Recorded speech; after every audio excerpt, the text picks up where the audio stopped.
Remedies ఈ particular chapter. ఎందుకంటే homeo start చేసిన కొత్తలో నాది వే బ్యాక్ ఒక 25 ఏళ్ల క్రిందటి సంగతి చెప్తున్నాను. ఎవరైనా 2-3 మందులు మార్చారనుకోండి, నాకు చాలా బాధగా ఉండేది. హ్యానిమన్ చెప్పిన దానికి డీవియేట్ అయిపోతున్నారు, సింగిల్ రెమెడీ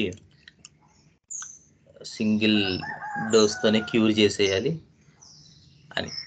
అయితే పోను when I entered into the practice part, so Hahnemann గారు చెప్పింది ఏంటి, ఎక్కడ యాంటీ మయాజ్మెటిక్ ట్రీట్మెంట్ కావాల్సి వస్తుంది,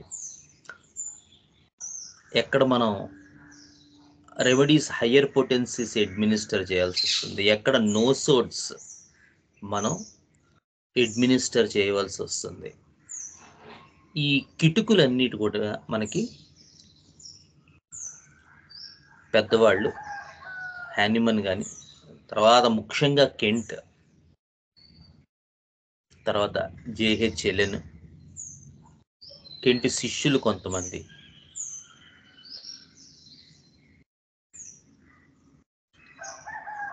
తర్వాత మాస్టర్ గారు ఈకే గారు, తర్వాత మన బుజ్జి గారు డాక్టర్ ఈవిఎం ఆచార్య, వీళ్ళందరూ కూడా, అంటే మిగతా చాలా మంది ఉన్నారు, జస్ట్ మనకి నోన్ పర్సన్సే మనం చెప్తున్నాం. ఈ పర్టిక్యులర్ రిలేషన్షిప్ అనేటువంటి ఫేజ్ ఏదైతే ఉంటుందో రెమెడీస్ని, అది చాలా వండర్ఫుల్గా డిస్క్రైబ్ చేశారు. గిబ్సన్ మిల్లర్ దీనికి చాలా ప్రాముఖ్యతనిచ్చారు. సో అది అక్యూట్ కావచ్చు, క్రానిక్ కావచ్చు. ఒక రెమెడీ తర్వాత ఏ రెమెడీ అడ్మినిస్టర్ చేయవలసి వస్తుంది, ఒక రెమెడీ తాలూకు కాంప్లిమెంటరీ రిలేషన్షిప్ ఎంతవరకు మనకి యాక్సెసిబుల్గా ఉంటుంది, ఎంతవరకు ఇనిమికల్ రిలేషన్షిప్స్ తాలూకు రోల్ ఏంటి, అలాగే ఒక రెమెడీ తర్వాత ఇంకో రెమెడీ వేయడానికి లేదా ఇంకో రెమెడీ మార్చడానికి ఉన్న బేసిస్ ఏంటి, అంటే ఏ బేసిస్తో మారుస్తాం మనం, దానికి ప్రిడిక్టివ్లో కొంత వాళ్ళు చాలా బాగా డిస్క్రైబ్ చేసి ఇచ్చారు. సో సోరా సైకోసిస్ సిఫిలిస్ గురించి చెప్తూ ఒక రెమెడీ అడ్మినిస్టర్ చేసిన తర్వాత సోరిక్ ఫేజ్ అయిపోయిన తర్వాత సైకోటిక్ సిమ్టమ్స్ వస్తాయని, సైకోటిక్ సిమ్టమ్స్ కూడా ఇదైన తర్వాత, రివర్స్గా చెప్తున్నాను, సిఫిలిటిక్ బ్యాక్గ్రౌండ్ ఉన్న తర్వాత సిఫిలిటిక్ రెమెడీ ఇచ్చాక సైకోటిక్ వస్తాయని, సైకోటిక్ రెమెడీ ఇచ్చాక సోరిక్ సిమ్టమ్స్ వస్తాయని, ఈ రకంగా వాళ్ళు ప్రిడిక్టివ్లో కొంత ఆ పార్ట్ని వాళ్ళు చాలా బాగా డీల్ చేశారు. ఐ థింక్ లేయర్స్ అని అంటారు అనుకుంటా, ఆ బుక్ నాకు ఐడియా లేదు, మర్చిపోయాను పేరు. సో ఎనీహౌ ఐడియా ఏంటంటే దీనికి ఒక పర్టిక్యులర్ బేస్ ఉంది, అంటే ఇష్టం వచ్చినట్టు మార్చేయటం అనేటువంటిది మళ్ళీ హోమియోపతి పెర్స్పెక్టివ్గా. బట్ ఏంటి మనకి బ్యాక్గ్రౌండ్ ఏంటి, ఎక్కడ మనం రెమెడీస్ మార్చుకోవాలి అనే దాని గురించి మనకి పెద్దవాళ్ళు కొంచెం గైడ్ లైన్స్ ఇచ్చి ఉన్నారు. సో అది మనం జాగ్రత్తగా స్టడీ చేసుకోవాలి. ఇందుకు మనకి ప్రధానంగా కావలసినవి మాస్టర్ ఈకే గారు ఇచ్చినటువంటి సీనియర్ ఫిలాసఫీ అని కొన్ని క్లాసెస్ ఉన్నాయి, అదొక గైడ్ లైన్స్, చాలా ఇంపార్టెంట్. తర్వాత జేహెచ్ ఎలెన్ రాసినటువంటి పుస్తకం ది క్రానిక్ మయాజమ్స్, తర్వాత కెంట్ గారు రాసినటువంటి లెసర్ రైటింగ్స్, నాలుగోది హానిమన్ రాసినటువంటి లెసర్ రైటింగ్స్. ఇవి కంపల్సరీగా మనం జీవితంలో ఖచ్చితంగా ఒక్కసారైనా చదవాలి, మొత్తం పుస్తకాలన్నీ యాజ్ ఇట్ ఈస్గా.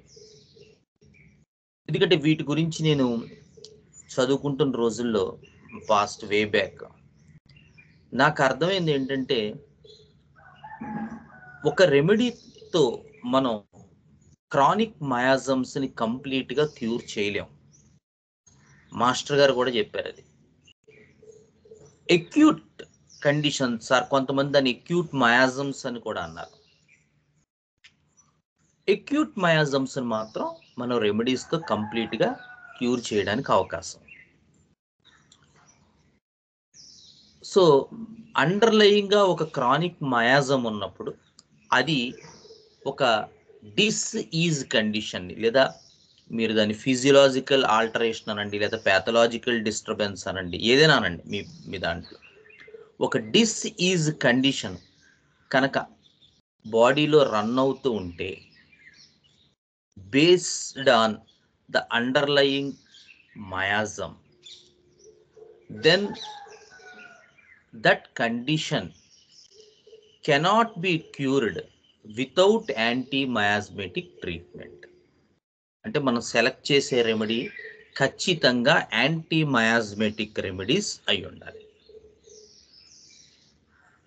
సో మనం సెలెక్ట్ చేసుకునేటప్పుడే మన రెమెడీ తాలూకు డెప్త్ ఏంటి, అది ఏ మయాజంకి ఎక్కువగా చెంది ఉన్నటువంటి రెమెడీ, దాని రిపిటీషన్ విధానం ఎలాగా, నాలుగోది ఆ రెమెడీ పరిపూరకంగా పనిచేసి దాని పనిని విజయవంతంగా చేయగలిగేటువంటి నెక్స్ట్ రెమెడీ ఏంటి. ఇది మొత్తం మనకి the study of materia medica అనేటువంటి పరిధిలోకి వస్తుంది. సో మొత్తం అంతా కూడా మనకి తెలిసి ఉండాలి. రెండవది,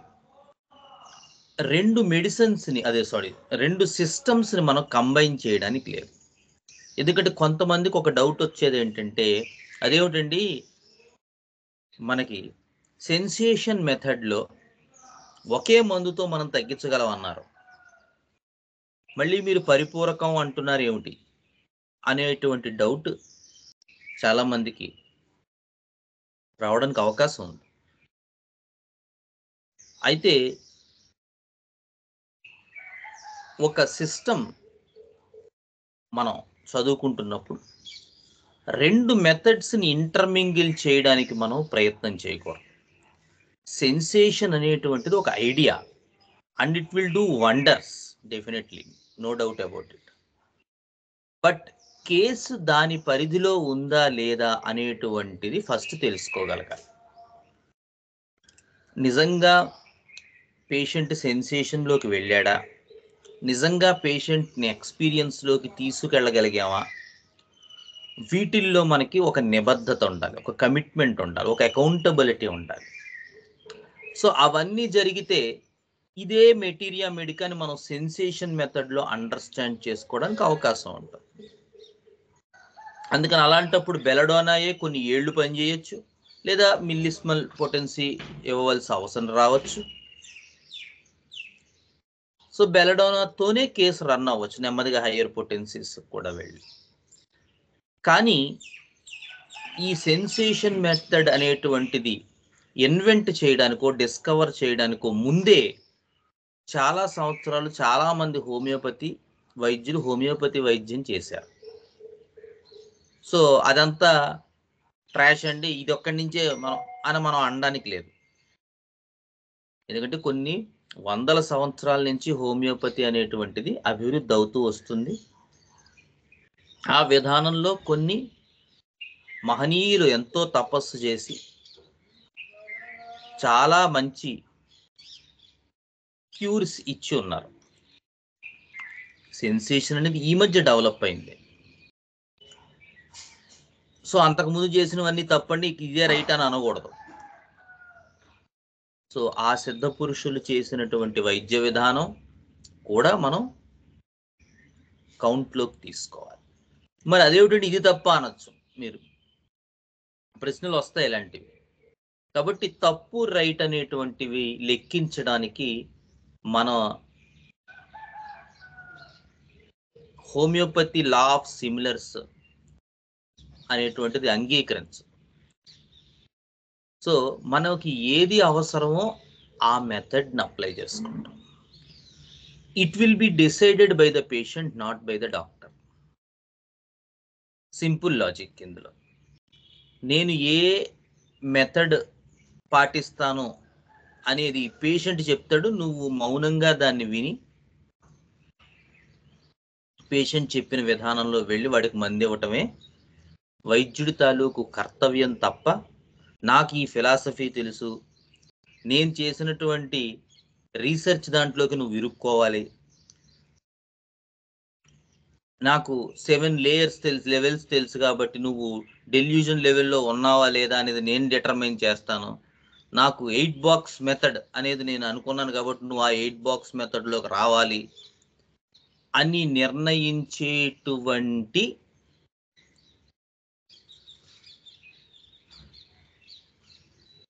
అధికారం వైద్యుడికి లేదు.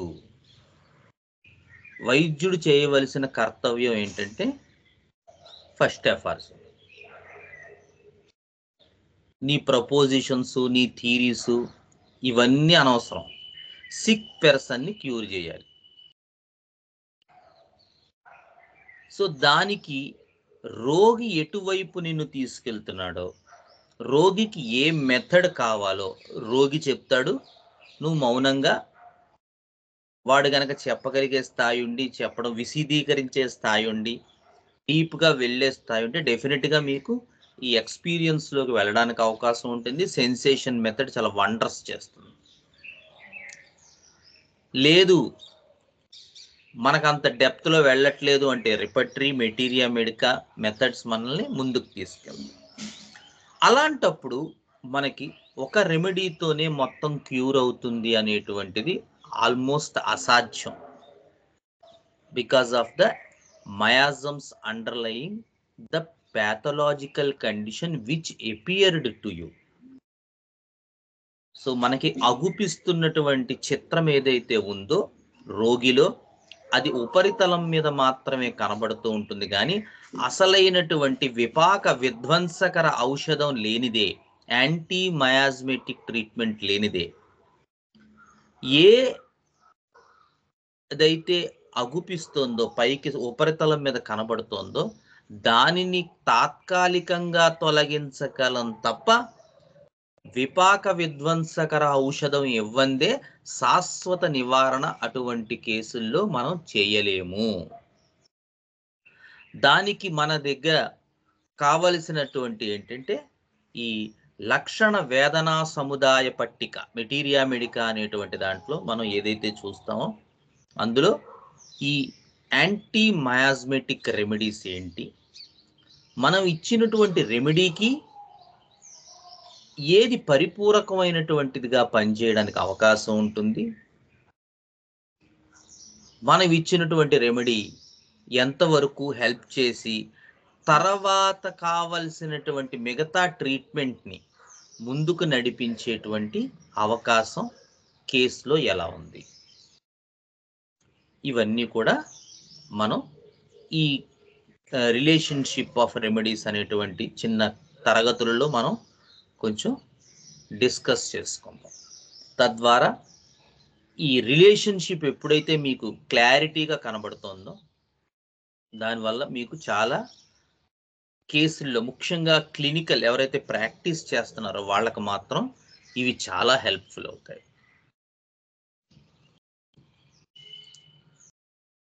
ఇందులో మనకి ముఖ్యంగా హానీమన్ గారు, కెంట్ గారు ఇచ్చినటువంటివి, కెంట్ శిష్యుడైన గిబ్సన్ మిల్లర్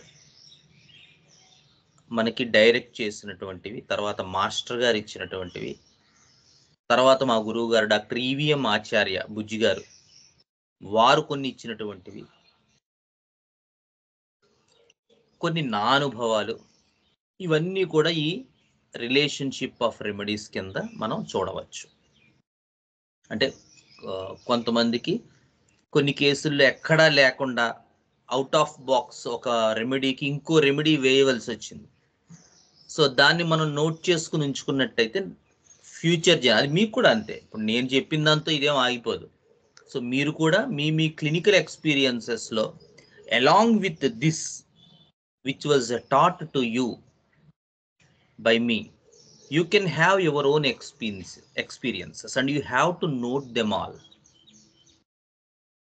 మీరు అవన్నీ రాసుకుని ఎక్కడైనా కేసెస్లో మీ అనుభవాలు కూడా వీటికి జోడించుకోవాలి. కాదండి అవి మాకెంత అనకూడదు. కెంటి చెప్పాడు లెస్సర్ రైటింగ్స్లో, every homeopathy physician should have his own materia medica and should have his own repertory. మనకి మా గురువు గారు ఎప్పుడు చెప్పేవారు, సుబ్రహ్మణ్యం గారు, గురువు అనేటువంటి వాడు ఒక పాత్ వేస్తాడు, నడవలసింది నువ్వే. ఆ నడక కూడా వాడి భుజాల మీద ఎక్కించి వాడిని నడవమని చెప్పడం మాత్రం కరెక్ట్ కాదనేవారు సరదాగా. సో నీకుగా ఇండిపెండెంట్ గా చేయగలగటమే గురువు పని, అంతేకాని డిపెండెంట్ గా చేసి వాడి మీద ఆధారపడేలా చేసుకోవడం గురువు పని కాదు. So in the same way మనకి పెద్దవాళ్ళు మాస్టర్స్ ఇచ్చినటువంటి డైరెక్షన్ అంతా కూడా మనలో ఇంకా బాగా హోమియోపతిలో ఆలోచించగలిగేలా చేయటం. సో మీ అనుభవాలు కూడా ఇక్కడ చాలా ఇంపార్టెంట్. అందుకని అవి కూడా మనం నోట్ చేసుకుని నెక్స్ట్ జనరేషన్కి అందించడానికి తగ్గ సదుపాయం మనం కూడా చేసుకోవాలి. సో విత్ దిస్ ఇంట్రడక్షన్, అంటే ఇది ఎన్ని క్లాసులు నడుస్తుందో నాకు తెలియదు. So with this introduction I think you have got the idea, the importance of relationship of remedies, if I am not wrong. I will start some remedies which are associated with other remedies, which have a complementary relationship with other remedies, and which may have some inimical relationship with other remedies. And I will give you some classical examples from my clinical practice, where I did some mistakes also, where I may got wrong also. Again, I had corrected. So with all this idea, I want to start the practical part of the relationship of remedies. So మీ అందరికీ introduction okay అయితే I will go into the practical part.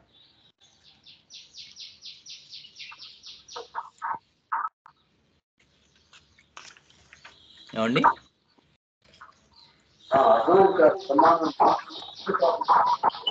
Okay sir, okay అండి. ఓకేనా? Okay. Yeah, okay. So we start with the beautiful remedy of Econite. Econite అనేటువంటి మందుతో మనం మొదలు పెడదాం. So aconite అనేటువంటిది మనకి ఎక్కువగా అక్యూట్ కండిషన్స్లో ఇండికేట్ అవుతూ ఉంటుంది, మీ అందరికీ తెలుసు. సో ఇటువంటి ఎకోనైట్కి కాంప్లిమెంటరీ రెమెడీగా చెప్పబడేటువంటి ఔషధం sulphur. Sulphur is the complementary of aconite. And in some cases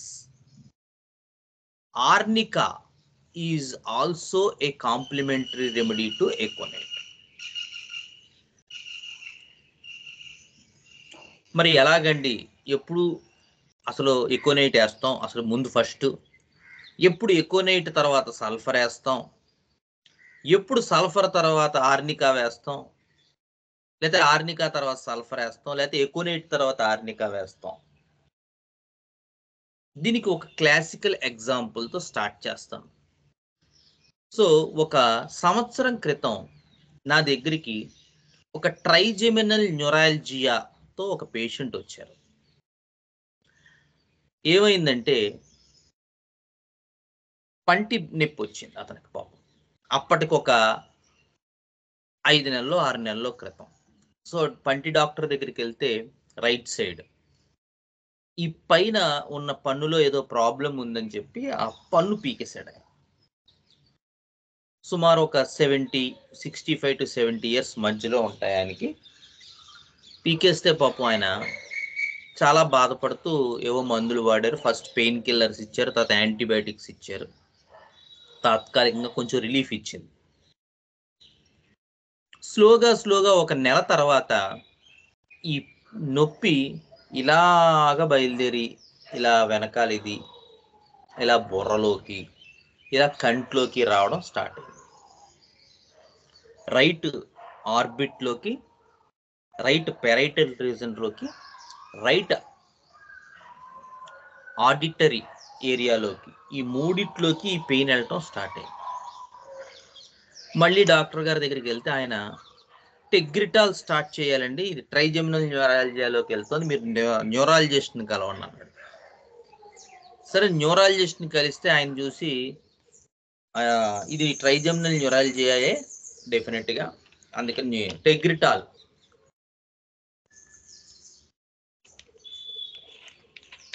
start చేశారు.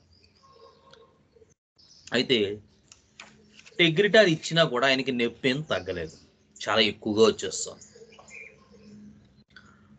దాంతోపాటు ఇదంతా నొప్పి, ఇంకెప్పుడు ఇలా పట్టు కూర్చోవటమే మొత్తం. పాపం ఏం చేయాలో తెలియలేదు ఆయన. పెయిన్ కిల్లర్లు రోజుకి కనీసం ఒక 5-6, అవి మళ్ళీ ఏమైనా తన లివర్ కిడ్నీ పాడైపోతాయేమో అని భయం, విపరీతమైన మరణ భయం. అసలు ఆ పెయినే ఓ భయంకరమైనటువంటి అగ్నిపర్వతం, లావాలాగా వచ్చేస్తుంది ఆ పెయిన్. పెయిన్ కిల్లర్ వేసుకుంటే జస్ట్ ఒక గంటన్నర రిలీఫ్ ఇస్తుంది, మళ్ళీ స్టార్ట్ అయిపోతుంది. కనీసం రోజుకి మినిమంలో మినిమం 6 మాత్రలు వాడుతున్నారు ఆయన పెయిన్ కిల్లర్స్. సరే నా ఫ్రెండ్ క్లాస్మేట్ ఒక ఆయన కొత్తపేటలో ఉంటారు, అమలాపురం దగ్గర కొత్తపేట, బంగారం కొట్ట ఆయన ఏదో పని మీద ఆయన షాప్కి వెళ్తే ఈయన ఇలా రాజమండ్రిలో మా ఫ్రెండ్ ఉన్నారు, మీరు ఒకసారి వెళ్ళి కలవండి, మంచి కేసులు డీల్ చేస్తాడని ఏదో కొంచెం నా మీద పాజిటివ్గా చెప్పాడు. సో అదృష్టవశాత్తు ఆ కేసు నా దగ్గరకు వచ్చింది. చూసి నేను చాలాసేపు స్టడీ చేశాను. చూస్తే ఇది జరిగప్పుడే ఏడాది చాలా క్రానిక్ అయిపోయింది. ఇంచుమించు 1 ఇయర్ నుంచి ఆయన ఇదే పనిలో ఉన్నాడు. కానీ ఆ ఎక్స్పీరియన్స్ ఆఫ్ పెయిన్ మాత్రం మనం యూటీఐలో చెప్పుకున్నాం కదా, ఒక రకమైన స్కాల్డింగ్ పెయిన్, ఏడుపు, అసహనం, కోపం, చిరాకు, భయం, ఆందోళన, గుండె దడ, ఇవన్నీ కూడా కలిపి వస్తున్నాయి అతనికి. ఓ ఓ ఓ అని తెగ కేకలు పెట్టేస్తున్నాడు. చూసి నేను ఏం చేశానంటే, ఏమండి బాబు ఇది, ఆయన వేరే ఊరు కదా, అక్కడికి ఒక 50 కిలోమీటర్లు 40 కిలోమీటర్లు పైనే, అక్కడి నుంచి రోజు రమ్మంటే ఏం రాగలడు. సరే అని చెప్పి ఆయనకి ముందు ఎకోనైట్ 30 ప్రతి గంటకి ఒక డోసు వేసుకోమని చెప్పాను. వేసుకుంటే ఆయన అంటాడు, సార్ నాకు పెయిన్ కిల్లర్ వేయకపోతే తగ్గదండి, ఈ మందు ఎంతవరకు పనిచేస్తుంది అంటాడు. చూద్దామండి, ఈ రోజు మీరు పెయిన్ కిల్లర్స్ ఈ మెడిసిన్ 2 స్టార్ట్ చేయండి అన్నాను. మీకు గుణం కనబడుతూ ఉంటే ఈ మందు గ్యాప్ పెంచుకోండి. ఫస్ట్ గంట చెప్పాను, మొదట 1, 2, 3 డోసులు వేస్తే ఆ తర్వాత నుంచి కొంచెం గుణం, పెయిన్ తగ్గింది అనుకోండి, పెయిన్ కిల్లర్ అవసరం పడలేదనుకోండి, అప్పుడు నెమ్మదిగా దీన్ని కొంచెం గ్యాప్ పెంచుకుంటూ ముందుకెళ్ళండి అని చెప్పాను. సరే సార్ అన్నాడు. సరే వాళ్ళ అబ్బాయికి ఏం చెప్పారంటే, ఏమంటే రేపు మళ్ళీ మీరు ఫోన్ చేయండి, ఒకవేళ మరి మీరు రాలేకపోతే మీకు దగ్గరలో ఏమైనా షాప్ ఉంటే కొన్ని మందు చెప్తాను, అక్కడైనా వాడుకోవచ్చు అని చెప్పాను. సరే మొదటి రోజు సప్తాహం పూర్తయింది. పూర్తయితే మొదటి రోజు ఏమిటయ్యా నీది అంటే, సార్ ఒక్క 4-5 డోసులు వేసిన తర్వాత కొంచెం మందగించిందండి, నెమ్మదించింది పెయిన్, ఇప్పుడు పెయిన్ కిల్లర్స్ కూడా ఈరోజు 3 వేసాను అన్నాడు. సరే నేను నెక్స్ట్ రోజు ఏం చేశానంటే, అయితే ఈవేళ ఇంకా అసలు పెయిన్ కిల్లర్స్ వేయకండి, ఈ మందు రోజుకు 3 సార్లు వేయండి. గంటకి వేయకపోతే కుదరదు సార్ అన్నాడు. అది గంటకేసే మందు ఇంకోటి ఉందండి అని చెప్పి ప్లాసిబో ఇచ్చి, అది గంటకేంటి మీరు అరగంటకి 10 నిమిషాలకు కూడా వేసుకోవచ్చు, ఇది మాత్రం రోజుకు 3 సార్లే వేయండి అన్నాను. రెండో రోజు సప్తాహం పూర్తయింది, 3 డోసులు వేసేసరికి కొంచెం ఇంకా నెమ్మదించింది, అసలు పెయిన్ కిల్లర్ అవసరం పడలేదు. మూడో రోజు 2 డోసులే వేయండి అని చెప్పారు, ఉదయం 1 రాత్రి 1, గంటకి వేసే మందు మీ ఇష్టం. 2 డోసులు వేసేసరికి 4వ రోజు చాలా వరకు పెయిన్ తగ్గిపోయింది, ఒక 5%, 10% ఉంది. సరే 1 డోసే వేయండి ఎకోనైట్ 30 అని చెప్పాను. 6వ రోజు అయ్యేసరికి పెయిన్ చాలా రిలీఫ్ ఇచ్చింది. మామూలుగా తిరిగేస్తున్నాడు. తనకు షాప్ ఉందా, షాప్కి వెళ్ళిపోతున్నాడు, పని చేసుకుంటున్నాడు. ఎన్నాళ్ళు అసలు బయట తిరగని వ్యక్తి శుభ్రంగా బయట తిరుగుతున్నాడు. దాంతో ఒక వారం రోజులు అయ్యేసరికి ఈ కేసు ఒక కొలిక్కి వచ్చేసింది. ఎక్కువ నైట్ 30తో తగ్గిపోయింది. పెయిన్ కిల్లర్స్ వాడాల్సిన అవసరం పోయింది అతనికి. సరే అతను అంటాడు, ఇంకా చాలా బాగా తగ్గిపోయింది కదా సార్, ఇంకా వాడాలా అన్నాడు. నాయనా ఇది తగ్గటం కాదు, రిలీఫ్ ఇచ్చింది, వాడాలన్నాను. సరే ఇలాగుంటే ఒక ఎక్కువ నైట్ 30 ఒక 2 months దాకా చాలా బాగుంది. 2 months తర్వాత ఒక రోజు పొద్దున్నే ఇలా హాస్పిటల్ తీసేసరికి టకటకా వచ్చేసాడు ఈయన. సార్ నిన్న రాత్రి నుంచి మళ్ళీ మొదలైపోయిందండి బాబు, ఇదంతా లాగేస్తుంది, ఇదంతా ఇలా చెప్పదు. మళ్ళీ సేమ్ పొజిషన్. సరే ఎక్కువ నైట్ 200 ఫ్రెష్ డోస్ ఒకటి మా వరలక్ష్మిని కల్పించి అక్కడ వేసి కాసేపు కూర్చోమన్నా. ఒక అరగంట కూర్చున్న తర్వాత సార్ కూర్చొని నెమ్మదించింది అన్నాడు. మళ్ళీ ఇంకొక 2-3 డోసులు పొట్లాలు కట్టి అవసరమైతే మధ్యాహ్నం ఒకటి, రాత్రి ఒకటి వేయండి, మళ్ళీ పెరిగితే లేకపోతే అక్కర్లేదు అలా ఉంచండి. గంటకి వేసే మందు ఉంది కదా మీకు తెలుసుగా, అది మామూలే. సరే గంటకి ఇచ్చే మందు ఇచ్చేసాం. ఎక్కువ నైట్ 200 ఒక డోసు ఇచ్చిన తర్వాత నెమ్మదించింది అతనికి. మళ్ళీ ఆల్మోస్ట్ ఒక వారం రోజుల దాకా సెకండ్ డోస్ వేయాల్సిన అవసరం రాలేదు. వారం రోజుల తర్వాత మళ్ళీ ఓ రోజు ఎగ్రవేట్ అయింది. ఫోన్ చేశాడు, గురుగారు మళ్ళీ పెరిగిపోతుంది, ఏం చేయమంటారని. ఆ మోతాదు ఉందండి అంటే ఉందన్నాడు, అది వేయండి అన్న. వేస్తే మళ్ళీ ఆల్మోస్ట్ ఒక 15-20 రోజులు బాగానే ఉంది. ఆ తర్వాత 3వ డోసు రావాల్సి వచ్చింది. మళ్ళీ ఎక్కువనే 200 3వ డోసు వేశాను. ఈ మధ్యకాలంలో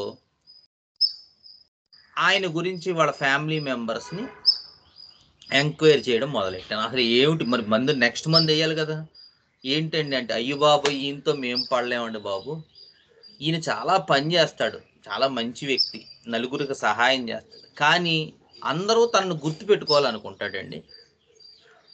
అందుకని ప్రతి చోట ఇతనికి ప్రాబ్లం ఏంటంటే, నేను ఇంత చేశాను, నన్ను నువ్వు గుర్తించవేంటి, నేను నీకు హెల్ప్ చేశాను. అఫ్కోర్స్ ఇప్పుడు సాయం పొందినవాడు సాయం చేసిన వాడిని గుర్తుపెట్టుకోవాలి. ఇది గ్రాటిట్యూడ్, అది హ్యూమన్. అయితే హ్యూమన్ ఎవల్యూషన్లో ఏమవుతుందంటే, ఒక్కొక్కడు ఒక్కొక్క చోట ఆగిపోతాడు. వాడికి వాడి స్వార్థమే వాడికి ఇంపార్టెంట్ అనిపిస్తుంది తప్ప, వాడికి ఓ లాజిక్ కూడా ఉంటుంది, నాకు టైం లేదంటాడు. అందుకని వాడు ఏం చెప్తాడంటే, ఎవరైతే తనకి సహాయం చేశారో, దారి చూపించారో వాళ్ళని కాలక్రమేణా నెమ్మదిగా మర్చిపోతూ ఉంటాడు. అది హ్యూమన్ టెండెన్సీ, అదే మాయ అంటే. ఎందుకంటే మనకి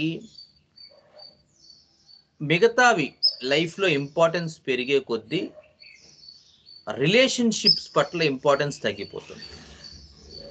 మన ప్రొఫెషన్ కానీ, ఎకనామికల్ కండిషన్స్ కానీ, ఫినాన్స్ కానీ, లేదా ఫ్యామిలీ పరంగా కానీ, లేదా డ్యూటీస్ కానీ, నిజంగానే బాధ్యతలు, రెస్పాన్సిబిలిటీస్ ఉంటాయి పాపం.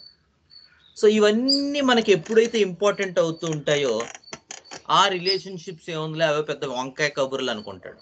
యూజువల్గా హ్యూమన్ టెండెన్సీ అది.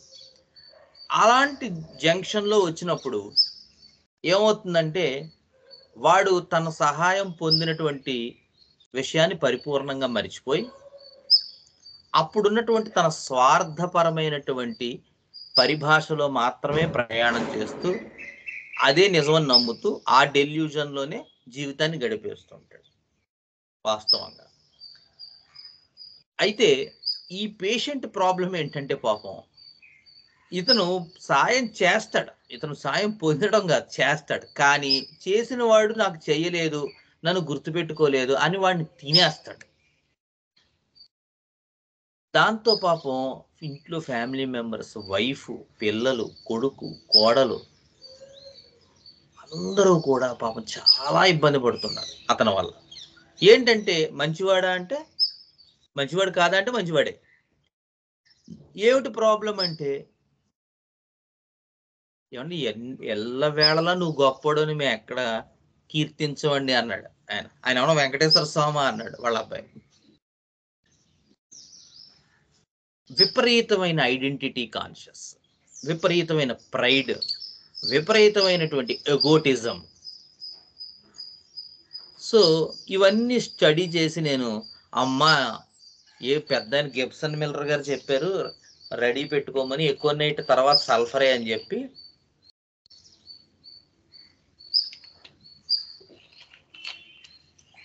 కేస్ కంప్లీట్ క్యూర్ చేసేద్దాం, మళ్ళీ మళ్ళీ తిరగబెట్టకుండా ఇంకా అని చెప్పి ఎక్కువ నైట్ 200 మీద ఉన్న కేసుని కొంచెం ఇంప్రూవ్మెంట్ అది బాగానే ఉంది చూసి సల్ఫర్ 1 వేసాను. నెక్స్ట్ టైం వచ్చినప్పుడు వేస్తే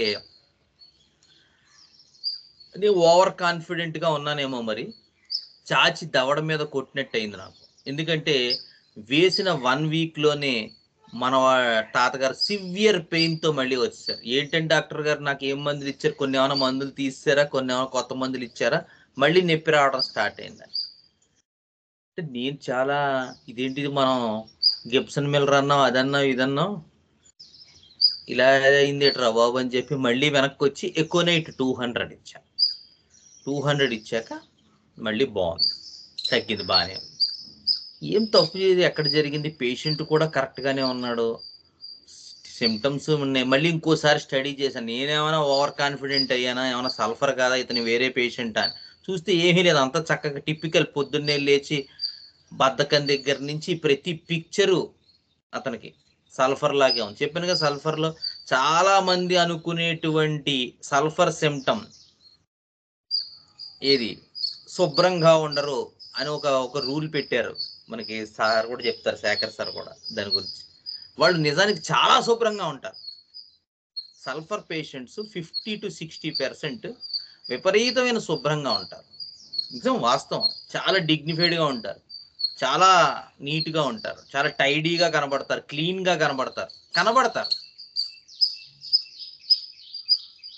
అందుకని ఆ బేసిస్లో సల్ఫర్ని పట్టుకుందామంటే మన వల్ల కొన్ని కేసులు దొరికితే, కొన్ని కేసులు దొరకవు. కానీ సల్ఫర్లో మీకు దొరికే కేసు డెఫినెట్గా ఏంటంటే ఆ ఎగోటిజం. అక్కడ మాత్రం సల్ఫర్ ఖచ్చితంగా దొరుకుతాడు. ఐడెంటిటీ కాన్షియస్ ఉంటుంది. రెండోది, నాకు రెస్పెక్ట్ ఇవ్వట్లేదు అనేటువంటి ఐడియా విపరీతంగా ఉంటుంది సల్ఫర్లో. సో ఈవెన్ సెన్సేషన్ మినరల్ స్టడీలో కూడా సల్ఫర్ గురించి చెప్పేటప్పుడు not valued, I'm a zero in front of them అన్నారు శేఖర్ సార్. తరచూ సల్ఫర్ వాడే మాట, I'm a zero in front of them, I'm a zero. ఎందుకంటే రెస్పెక్ట్ ఇవ్వట్లేదు నాకు వాళ్ళు. So not valued, not recognised, not honoured is the idea for sulphur. అందుకని వాడు ఒకవేళ ఫెయిల్యూర్ పార్ట్లో ఉంటే సల్ఫర్ మీకు ఈ ఐడియా ఇస్తూ ఉంటాడు. Of course not valued, is it a mineral, is it a plant, is it an animal, మనం చూడాలి, అది ఓకే. బట్ యూజువల్గా sulphur starts from there if it is in the failure part. So అంత క్లారిటీగా ఉంది కదా, ఎందుకు మనకి ఇది రాలేదని నాకు అర్థం కాలే. సరే చూసి ఎక్కువ నైట్ 200 కదా, సరే సల్ఫర్ 200 ఇచ్చాం. మీరు నమ్మండి, ఇది వేసప్పుడు 8 నెలల పైన అయిపోయింది.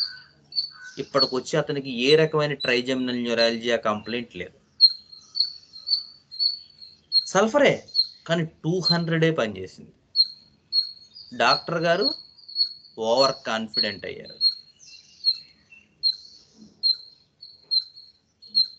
అంటే నా తప్పులు చెప్పుకోవడానికి నేనేం సిగ్గుపడను, because I learn from my mistakes. So ఏమైందంటే ఇక్కడ మీరు చూస్తే ఎక్కువ నైట్కి కాంప్లిమెంటరీ సల్ఫరే. పేషెంట్ కూడా సల్ఫర్ పేషెంటే. అతనికి ఎక్యూట్ కండిషన్లో ఎక్కువ నైట్ డెవలప్ అయింది. ఎక్కువ నైట్తో అతనికి చాలా రిలీఫ్ వచ్చింది. కానీ ఎక్కువ నైట్ క్యూర్ చేయదు అటువంటి కండిషన్స్. సో దాని కాంప్లిమెంటరీ రెమెడీ ఏంటో రావాలి. ఆ కాంప్లిమెంటరీ మెడిసిన్ అతని కాన్స్టిట్యూషనల్ మెడిసినే. బేసికల్గా అతను సల్ఫర్ పేషెంటే, అతనికి సల్ఫరే ఇండికేట్ అయింది. కానీ సల్ఫర్ 200 వేయాల్సిన చోట 1 వేసాం, అగ్రవేషన్ వచ్చింది. 200 వేస్తే చక్కగా ఏ రకమైన ప్రాబ్లం లేదు. అప్పుడు 8 months నుంచి ఏవో ఆ మందులు ఈ మందులు వాడుతున్నాను, మోకాళ్ళ నొప్పులు వస్తున్నాయంటే CP6X అవి ఇస్తున్నాను. ప్రెజెంట్ వరకు బ్రహ్మాండంగా ఉంది కేసు. సో అలా ఉంటుంది కాంప్లిమెంటరీ రిలేషన్షిప్ అంటే. ఏమండి ఎక్కువ నైట్ వేస్తే ఇంకా మళ్ళీ డౌట్ రావచ్చు, ఏమంటే సల్ఫర్ ఎందుకు ఎక్కువ నైట్ మీరు జీవితాంతం 10M 50M CM వేసినా క్యూర్ అవ్వదు. ఒక కేసులో మా గురువు గారు కోలోసింత్తో ఇంప్రూవ్మెంట్ వచ్చింది. ఒక కేసు ఇస్తే కోలోసింత్ 30 ఇచ్చాను, తర్వాత 200 ఇచ్చాను, తర్వాత 1M కూడా ఇచ్చాను. చాలా బాగా పనిచేసింది కోలోసింత్ తోటి. తర్వాత కొన్ని రోజుల తర్వాత వాళ్ళు చెప్పాను కదా, కొంతమంది కొన్ని కారణాల చేత ఇది వాళ్ళేవో హాల్యూజినేషన్స్ ఇమాజినేషన్స్ పెట్టుకుని కొంతమంది నా దగ్గర మానేస్తుంటారు. వాళ్ళకేవో ఫిక్స్డ్ ఐడియాస్. లేదా మనం ఏదైనా మంచి చెప్పాం అనుకోండి, నువ్వు మంచి చెప్పాల్సిన అవసరం మాకు లేదనుకుని ఇలా రకరకాల బ్యాచ్లు ఉన్నారు. ఒక ఆయన్ని, ఏమయ్యా నువ్వు మీ మదర్ని గౌరవించాలంటే కోపం వచ్చి మా స్నేహితుడే మానేశాడు మందులు నా దగ్గర. మదర్ని కొడుతున్నాడు, అతను తల్లిని కొడుతున్నాడు. తప్పురా, తప్పు నా ఫ్రెండే, తప్పురా అలా చేయకూడదని చెప్తే వాడి కోపం వచ్చింది. కోపం వచ్చి నువ్వెవడో నాకు చెప్పడానికి నా దగ్గర మందులు మానేశాడు. ఇలా రకరకాల పీపుల్, ఫన్నీ గైస్ అనమాట. సో ఈ కేసు దగ్గరికి వచ్చేసరికి ఏమైందంటే ఈ పర్టిక్యులర్ దాంట్లో కోలోసింత్ 1M వేసిన తర్వాత వాళ్ళు నా దగ్గరికి రావడం మానేసి మా గురువుగారి దగ్గరికి ఏదో కారణం చేత వెళ్ళారు. తర్వాత గురువుగారు వాడు ఏదో నా దగ్గరికి వచ్చాడరా ఇలాగా అని చెప్పి కోలోసింత్ 10M ఇచ్చాను అన్నారు. ఆయన ఇస్తే ఏమీ పని చేయలేదు. అప్పుడు నన్ను అడిగారు, ఎరా నువ్వు 1M ఇస్తే బ్రహ్మాండంగా పనిచేసింది, ఆ అటాక్స్ అవి తలపోట్లు మైగ్రేన్స్ రావడం అన్ని పూర్తిగా పోయే, తర్వాత అదే మందు నేను 10M ఇస్తే పని చేయలేదు, ఏమిటంటావు కారణం అన్నారు ఆయన నన్ను. అంటే నాకు తెలిసిన రీజనింగ్ అండి, కోలోసింత్ అంత డీప్ యాక్టింగ్ రెమెడీ కాదు. యూజువల్గా దానికి ఫాలో అప్గా మనకి మెటీరియల్ మెడికల్ యూజువల్గా కోలోసింత్ అనేటువంటిది deep acting anti miasmatic remedy కాదు అకార్డింగ్ టు కెంట్. డెఫినెట్గా ఆవిడ కాజేషన్స్ అవి కూడా కోలోసింత్లా ఉన్నాయి. సో మైగ్రేన్స్ రావటం, అత్తగారు ఏదో అనడం, దానివల్ల మైగ్రేన్ రావటం, ఇవన్నీ కూడా డెఫినెట్గా కోలోసింత్ symptoms. But కోలోసింత్ will not cure the case. We should follow it up with some other remedy. ఓహో అలా అంటావా అన్నారు. కాదండి, అది మనకి ఇచ్చారు, గురువుగారు ఇచ్చారు, అది కెంట్ దాంట్లో ఉంది అన్నా. సరే అయితే ఓకేలే అన్నారు. అంటే ఈ కేసు మీకు ఎందుకు చెప్పానంటే, అలా ఒక్కొక్కసారి ఏమవుద్దంటే హయ్యర్ పొటెన్సీస్ పెంచుకుంటూ వెళ్ళినా కూడా క్యూర్ రాదు. ఎందుకంటే నువ్వు సెలెక్ట్ చేసే రెమెడీకి ఆ యాంటీ మయాజ్మెటిక్ నేచర్ ఉండాలి. Aconite and colocynth are not the remedies which have a inner anti miasmatic properties in them. So cases అవి క్యూర్ చేయవు, డెఫినెట్గా ఇంప్రూవ్మెంట్ తీసుకొస్తాయి. So they should be followed by a proper anti miasmatic remedy. ఆ remedy ఏంటి అనేది నువ్వు కనుక్కోవాలి.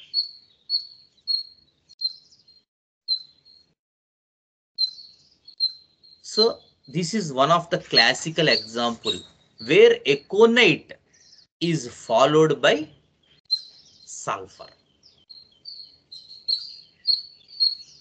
Okay, సరే. రెండోది ఎకోనైట్ కాంప్లిమెంటరీ రిలేషన్షిప్ ఆర్నికా ఇచ్చారు. అయితే హానెస్ట్గా నా దగ్గర ఎకోనైట్ ఫాలో అప్ చేస్తూ ఆర్నికా వేసిన కేసు ఏం లేదు. బట్ నేను ఊహించింది అంటే కెంట్ ఇచ్చిన ఐడియా, యూజువల్గా మనం యూరినరీ ట్రాక్ట్ యూటీఐస్లో మనం చెప్పుకున్నాం, మీకు గుర్తుండే ఉంటుంది. So the idea of retention of urine in infants, aconite and Causticum. అలాంటి చోట ఈ retention of urine and the violent spasmodic nature of the urinary apparatus, అటువంటి కేసెస్లో యూజువల్గా అక్కడ బాగా ట్రామా ఏర్పడిపోయి టిష్యూ అంతా, మస్కులార్ టిష్యూ అంతా డిస్టర్బ్ అయిపోయి నలిగిపోతుంది. కాబట్టి with the relief we obtained from econite, a natural chronic or natural complementary will be arnica. అంటే ఆ తర్వాత ఉండేటువంటి కొంచెం కొంచెం ఎకోనేట్తో సివియారిటీ అది తగ్గిపోయిందండి, ఆ టెనిస్మస్ తగ్గిపోయింది, యూరిన్ బాగానే పోస్తున్నాడు, కానీ ఇంకా నొప్పి నొప్పి మధ్యలో అంటున్నాడు, ఇంకా ఇబ్బంది పడుతున్నాడు అన్న చోట మనం ఏం చేయాలంటే, నాకు అర్థమైంది ఇది ఊహే తప్ప హైపోథసిసే తప్ప నిజంగా నేను వేయలేదు, అటువంటి కేసుల్లో మేబీ ఆర్నికా దానికి ఫాలో అప్గా నిలుస్తుందని నేను అనుకుంటున్నాను. మీకు కూడా ఏదైనా అలాంటి ఐడియా ఉంటే షేర్ చేయండి, డెఫినెట్గా నేను నేర్చుకోవడానికి సిద్ధంగా ఉన్నాను. ఓకే, సో ఇది ఎకోనైట్కి సంబంధించినటువంటి complementary relationship. Next aesculus hip అనేటువంటి remedy. Aesculus hip, aesculus hip ఎక్కడ వాడతారండి?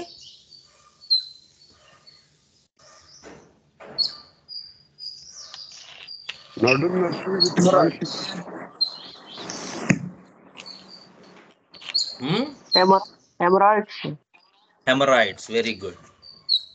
ఇంకా ఇంకెవరైనా చెప్తారా? లంబగోకి వాడతారు sir.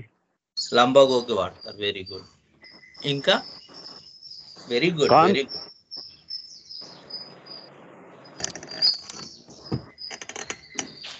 So aesculus hip clinical pathology యూజువల్గా ఏస్కులస్ హిప్ సబ్జెక్ట్ మెటీరియల్గా కూడా చెప్పుకోవాల్సి వస్తుంది.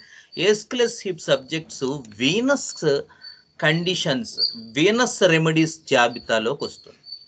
అంటే ఎలాంటి కండిషన్స్ అంటే, మనకి superior vena cava, inferior vena cava అని ఉంటాయి బాడీలో, వీనస్ డ్రైన్ చేస్తాయి అవి వీనస్ కండిషన్స్. సో అటువంటి వీనస్ డ్రైనేజ్కి సంబంధించినటువంటి లక్షణ సముదాయం ఫ్రమ్ లివర్ కానీ మిగతా చోట్ల కానీ, ముఖ్యంగా డ్రింకర్స్ వాళ్ళల్లో వచ్చే జాండిస్ తదుపరి ప్రాబ్లమ్స్ కానీ, వాళ్ళల్లో వచ్చే లివర్ సిరోసిస్లు కానీ, వాళ్ళలో వచ్చే లివర్ ప్రాబ్లమ్స్ కానీ మనకి ఏస్కులస్ హిప్ వైపు తీసుకెళ్తాయి యూజువల్గా. అలాగే ఇందాక మీరు చెప్పినటువంటి లంబగో, యాక్చువల్గా aesculus hip condition back pain due to హెమరాయిడ్సే వస్తుంది, కానీ పాపం పేషెంట్ దాన్ని గుర్తించలేడు. ఒక్కొక్కసారి ఇంటర్నల్ హెమరాయిడ్స్ ఎక్కువగా ఉన్నప్పుడు బయటికి కనిపించవు. వాడేంటంటే ఆ చివరి నడుంపూస నొప్పి అంటే మనం ఏదో కాకిక్స్ ఇంజురీ అయిందేమో అని కాకిక్స్ ఇంజురీ రెమెడీస్ వేస్తూ ఉంటాం, హైపరేకము, కార్బోఎనిమాల్స్ మొదలైనవి, ఏమీ తగ్గదు. ఓ కేసులో అలాగే జరిగింది. ఒక నా స్నేహితుడే ఆయన, సార్ ఆ వెన్నుపూస చివర విపరీతమైన బాధ అండి అంటే, నేను అన్నాను పైల్స్ ఏమైనా ఉన్నాయా అంటే, ఏం లేవు సార్, భలేవారు అలాంటిది ఏం లేదు, మోషన్ దివ్యంగా అవుతుంది, బ్రహ్మాండంగా అవుతుంది, అది ఇది అన్నాడు. నేను నవ్విన ఆయన ఏస్కులస్ హిప్ 6 వేసుకో డైలీ 3 times అని చెప్పాను. తర్వాత వారం అయ్యాక పని చేయలేదు సార్ డాక్టర్ గారు, ఏమో అలాగే ఉందండి అన్నాడు. అయితే ఏస్కులస్ హిప్ 30 వేసుకో అన్న. 30 వేసుకున్నాక పని చేసింది. ఇలా ఓ 3 నెలలు 4 నెలలు అయ్యాక ఏస్కులస్ హిప్ 30 ఒక 2-3 డోసులతో తర్వాత, సార్ డాక్టర్ గారు మీరు చెప్పింది నిజమేనండి, అక్కడ కొంచెం చిన్న పిలకలా తగులుతుంది అన్నాడు ఆయన. So aesculus hip back X యూజువల్గా హెమరాయిడ్స్తో అసోసియేట్ అయ్యి, చెప్పానుగా వేనస్ డ్రైనేజ్ ఇష్యూ రిలేటెడ్ కంప్లైంట్స్లో మనకు గుర్తుండవలసిన 2 రెమెడీస్లో ఏస్కులస్ హిప్ ఒకటి. ఇంకోటి ఏంటండి? ఇంకో రెమెడీ ఏంటి? Hamamelis. Very good, very good, excellent. Hamamelis, aesculus hip నిద్రలో లేపినా మర్చిపోకూడదు, వేనస్ రెమెడీస్ అవి 2. సో వ్యారికోసిటీ ఆఫ్ వెయిన్స్ ఉండి, బ్లడ్ డ్రైనేజ్ తక్కువగా ఉండి, కాళ్ళు ఆకుపచ్చగా ఉండి, విపరీతమైన నొప్పి, సలుపు, పోటు ఇలా ఎక్కువగా ఉంటే, అటువంటి కేసుల్లో మనకి హెమామిలిస్ పనిచేస్తుంది. వదిలేయకూడదు, అవి కొన్నాళ్ళకి నిజంగానే వ్యారికోజ్ అల్సర్లోకి వెళ్ళిపోతాయి, లేదా సెల్యులైటిస్లోకి వెళ్ళిపోతాయి ఆ కేసులు. అప్పుడు అరిచి గీ పెట్టినా తగ్గదు. సో ముందే మనం హెమామిలిస్ అడ్మినిస్టర్ చేయవలసి ఉంటుంది. పొటెన్సీస్లో కూడా, not only in mother tincture and 6 potency, higher potencies like 30-200 కూడా ఇండికేట్ అవుతాయి అటువంటి కేసులు. అలా ఏస్కులస్ హిప్ యూజువల్గా ఈ తాలూకు venous drainage, liver issues, liver problems, దానివల్ల సరిగ్గా వీనస్ డ్రైనేజ్ అవ్వకపోవటం, దానివల్ల ప్రాబ్లమ్స్ రావటం, లేదా varicosity of anal veins which causes haemorrhoids, piles, అటువంటి కేసుల్లో బ్లైండ్ పైల్స్ అంటారు ఏస్క్లెస్ హిప్ లో. వాడికి నొప్పి వస్తుంది, బ్లడ్ ఏం రాదు, పెయిన్ వస్తుంది, ఎప్పుడు మోషన్కి వెళ్ళినా పెయిన్ వస్తుంది, కానీ బ్లడ్ ఏం పడదు ఏస్క్లెస్ హిప్ హెమరాయిడ్స్ లో. అలాగే బాగా కడుపంతా ఉబ్బిపోతుంది, జాండిస్ వచ్చే సూచనలు ఉన్నాయంటారు, లివర్ అంతా వాచిందంటారు, ఎకో టెక్స్చర్ మారిందంటారు. ఏమంటే సెకండ్ స్టేజ్ ఆఫ్ లివర్ నడుస్తుంది సార్ అంటారు. ఇలా రకరకాల కారణాలు, రకరకాల ప్యాథాలజీ అన్నీ కూడా ఏస్క్లెస్ హిప్తో చాలా వరకు రిజల్ట్ ఇస్తాయి. అలాంటి ఏస్క్లెస్ హిప్తో కొంతవరకు ట్రీట్మెంట్ జరిగి ఏస్క్లెస్ హిప్ 30 ఇచ్చాం, 200 ఇచ్చాం, బాగుంది. ఇక patient next anti miasmatic remedy కావాలి గురుగారు మనకి ఈ కేసులో అంటే usual complementary relationship calcarea carb. గుర్తుపెట్టుకోండి, చాలా అద్భుతమైనటువంటి రెమెడీ. ఒక కేసులో మనకి సమయం అయిపోయింది, బట్ ఓకే, ఈ ఒక కేసు చెప్తాను చిన్నదే. ఒక కేసులో ఏమైందంటే ఈ ఏస్క్లెస్ హిప్ తోటి ఒక కేసు మనం చేయడం జరిగింది. ఏంటంటే బాగా క్రానిక్ డ్రింకర్ అతను. సో అతనికి ఈ లివర్ ఎంజైమ్స్ కొన్ని తేడా రావడం మొదలెట్టాయి. సీరం ఎమైలేజు, ఎస్జిఓటి, ఎస్జిపిటి ఇలాంటి తేడాలు రావడం మొదలెట్టాయి. దానికి తోడు ఇందాక చెప్పినటువంటి హెమరాయిడల్ కండిషన్ కూడా ఉంది. సో అన్ని సిమ్టమ్స్ అన్ని చూసి ఏస్క్లెస్ హిప్ 30తో స్టార్ట్ చేసాం, వే బ్యాక్ కేసు ఇది. వేసాక 30, 200తో కొంత ఇంప్రూవ్మెంట్ వచ్చింది, అన్ని బాగున్నాయి పేషెంట్. బట్ ఏస్క్లెస్ హిప్ వేస్తే కొంత రిలీఫ్ వస్తుంది, తర్వాత కొన్నాళ్ళ తర్వాత మళ్ళీ మామూలు అయిపోతుంది. ఇలా 3-4 టైమ్స్ జరిగింది 200 తర్వాత. 1M వేయాలా అని ఆలోచిస్తున్నాను, 1M కూడా తెప్పించి పెట్టాను, ఉంది. కానీ నాకు అర్థమైంది ఏంటంటే ఆ పేషెంట్ చాలా వెయిట్, చాలా ఒబేస్. అప్పుడు ఆ కండిషన్ చూసి క్యాల్కేరియా కార్బ్ 200 ఇచ్చాం. ఇచ్చిన తర్వాత చాలా వండర్ఫుల్ రికవరీ వచ్చింది. ఏదైతే ఫ్రీక్వెంట్గా ఎంజైమ్ అవి ఏవైతే ఎస్జిఓటి, ఎస్జిపిటి మారుతున్నాయో, ఎల్ఎఫ్టి అంటారు, అవి చేంజెస్ వస్తున్నాయో, అంటే ఆల్కహాల్ మానేశాడు బట్ ఇది పోలేదు, స్లోగా అవన్నీ బ్యాక్ అవ్వడం మొదలెట్టాయి. సో ఇంచుమించుగా 2 years ఆ పేషెంట్ నేను ఫాలో అప్ చేశాను. ఆ 2 years మాత్రం అతను దివ్యంగా ఉన్నాడు, ఆ ప్రాబ్లం అయితే ఏం లేకుండానే ఉంది, రికవర్ అయితే ఏం రాలేదు. ఆ తర్వాత ఆ పేషెంట్ మానేశాడు. సో అన్ఫార్చునేట్లీ ఆ తర్వాత ఫాలో అప్ నాకు తెలియదు. But 2 years with aesculus hip 200 and calcarea carb 200, 2 or 3 doses. So అలా ఉంటుంది ఏస్క్లెస్ హిప్. ఓకే, సో మనకి సమయం అయిపోయింది, ఇక్కడతో ఈవేళ క్లాస్ మనం స్టాప్ చేసి మిగతా ఫర్దర్ రిలేషన్షిప్ వచ్చేటువంటి క్లాసెస్లో మనం చదువుకుందాం. మీరు కూడా ఏమైనా అలాంటి రిలేషన్షిప్స్ని మీకు గమనించి ఉంటే డెఫినెట్గా మన ప్లాట్ఫామ్ మీద షేర్ చేయండి, అందరూ నేర్చుకుంటారు. Okay, any doubts regarding today's session?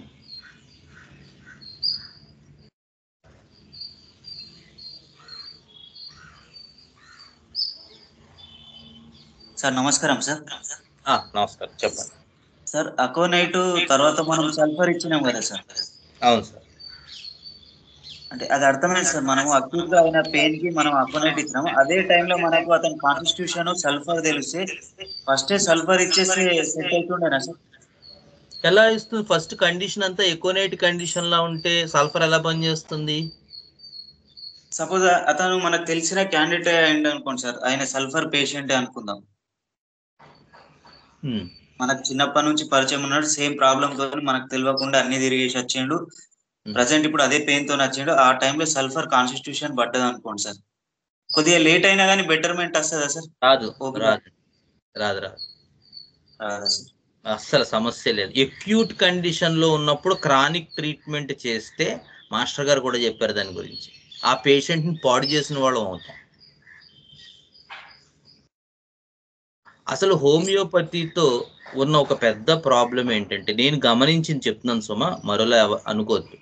చాలా మంది రెమెడీ వేసి ఇతరులను మార్చేద్దామని చూస్తూ ఉంటారు. హోమియోపతి అనే కాన్సెప్టే సెల్ఫ్ అవేర్నెస్కి సంబంధించి. అందుకని వేరే వాడిని మారుద్దాం అనే ధోరణి మనలో పోవాలి. ఒక ఆయన అన్నాడు, ఏమండి మేము ఎంత మందులు ఇచ్చినా మా ఆవిడ మా ధోరణిలో మార్పు రాలేదండి అన్నాడు ఒకసారి ఓ పేషెంట్. నేను అన్నాను, అసలు నీ ధోరణిలో ఏం మార్పు వచ్చింది అన్నాడు. మీరు ఎన్నాళ్ళ నుంచో హోమియోపతి వాడుతున్నారు, మీకు మీ ధోరణిలో ఎంత మార్పు వచ్చింది? అదేంటి సార్ అలా అంటారా అన్నాడు. సార్ ఒకటి గుర్తుపెట్టుకోండి, హోమియోపతి అనేటువంటి మందుతో అవతల వాళ్ళని మారుద్దాం అనే ప్రయత్నం ఉంది అంటే అదే ఓ పెద్ద ఆబ్స్టకిల్, ఒక దుర్బుద్ధి అని చెప్పచ్చు ఫస్ట్. ఎందుకంటే మనం మారడానికి హోమియోపతి ఎంతవరకు ఉపయోగపడుతుంది అనేది మన ఐడియాలోకి రావాలి first.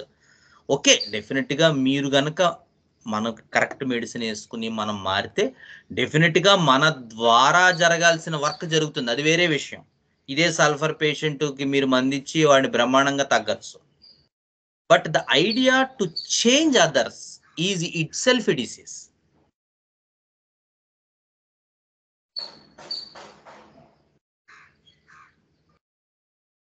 Okay sir, thank you sir. ఇంకొకటి సార్, సల్ఫర్ 1 ml అగ్రివేషన్స్ అయినాయి కదా సార్, తర్వాత 200కి వెళ్ళినాం. అవును సార్. అయితే 200 ఇవ్వకుండా 1 మీదనే కొన్ని రోజులు తర్వాత అగ్రివేషన్స్ తగ్గిపోయే ఛాన్స్ ఉంటుందా సార్? ఉంటుందండి, డెఫినెట్గా. సల్ఫర్ 1 ml తో మనం అలాగే మెయింటైన్ చేస్తే కొన్ని రోజులు. కానీ పేషెంట్స్ వినరండి, ఉండరు, వెయిట్ చేయరు. అంటే క్లినికల్గా మీరు ఇనీషియల్ డేస్లో ఉండొచ్చు. సో పేషెంట్కి న్యూమరస్ చాయిసెస్ ఉన్నాయి ఈ రోజుల్లో. సో మనం అంటే అలా అని మనం ఇచ్చిన దాన్ని మనమేం సపోర్ట్ చేసుకోవట్లేదు. బట్ సల్ఫర్ 1 ml మీద మనం కొన్ని రోజులు ఉంచితే అగ్రివేషన్స్ పోతాయి డెఫినెట్గా. బట్ పేషెంట్స్ ఆగరు. అంత పంటి నొప్పితో ఎవరు ఆగుతారు చెప్పండి కదా, మనమే ఆగం. Yes sir, yes. Thank you sir.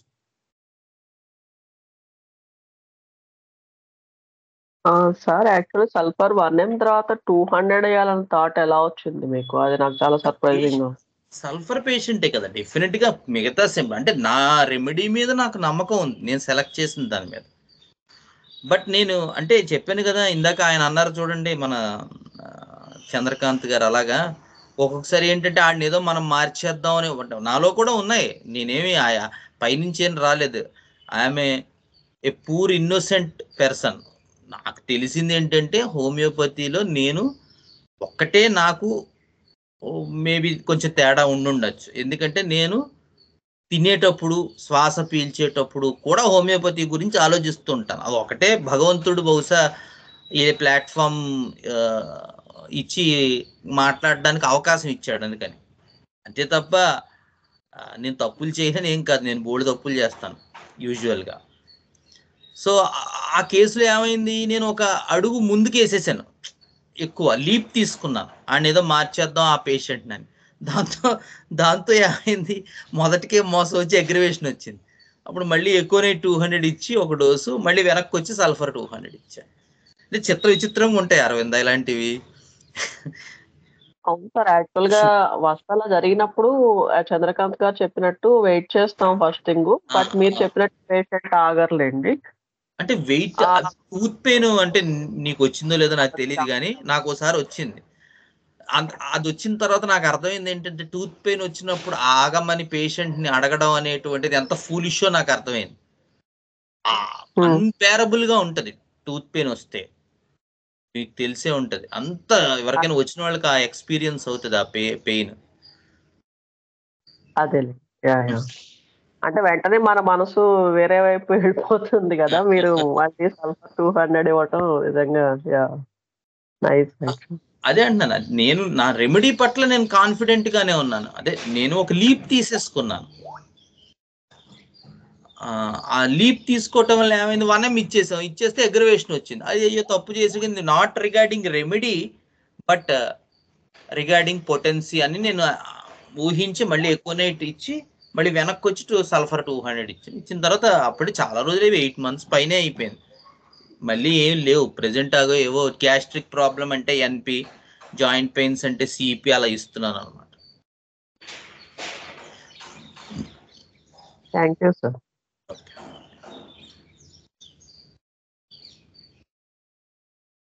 ఇలాంటిదే నాకు కూడా ఒక 3 days బ్యాక్ జరిగింది సార్. నేను నోట్లో పొక్కులు వస్తే మెర్క్సాల్ని 1 ml వేస్తే ఒక ఎంట్రిక్ అంతా కూడా పనిచేయలేదు. మళ్ళా ఏంటిది అని చెప్పేసి 6 వేస్తే వండర్ఫుల్ గా పనిచేసింది.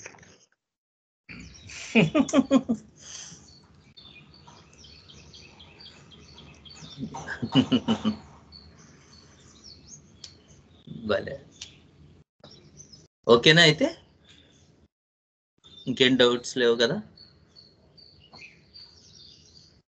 ఓకే. గురుర్ బ్రహ్మా గురుర్ విష్ణు గురుర్దేవో మహేశ్వరః గురుర్ సాక్షాత్ పరం బ్రహ్మ తస్మై శ్రీ గురవే నమః.